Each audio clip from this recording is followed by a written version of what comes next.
మీరు ఎప్పుడైనా ఆలోచించారా ఈ మోనాలిసా పెయింటింగ్ ఎందుకు ఇంత ఫేమస్ అని?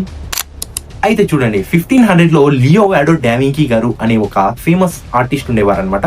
ఈయన లీసా అనే అమ్మాయి యొక్క పెయింటింగ్ అయితే వేసేవారు. ఈయన ఆ పెయింటింగ్ ని ఎంత భారీగా వేసేవారంటే 10 years అయినా కూడా ఆ పెయింటింగ్ ఇంకా పూర్తి కాలేదు.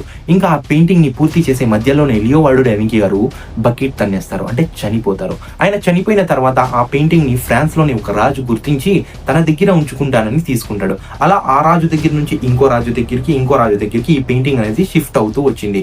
1800లో ఈ పెయింటింగ్ నెపోలియన్ దగ్గర కూడా ఉండేదట.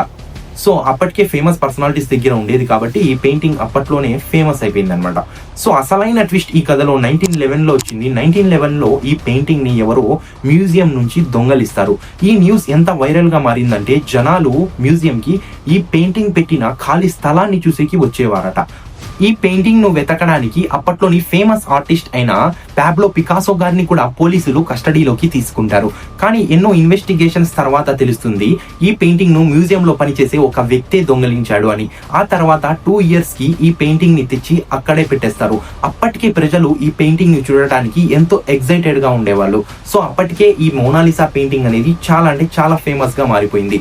ఇప్పటికీ ఈ మోనాలిసా పెయింటింగ్ యొక్క నెట్వర్త్ $1 billion, అంటే అక్షరాల మన ఇండియన్ రూపీస్ లో 100 crores.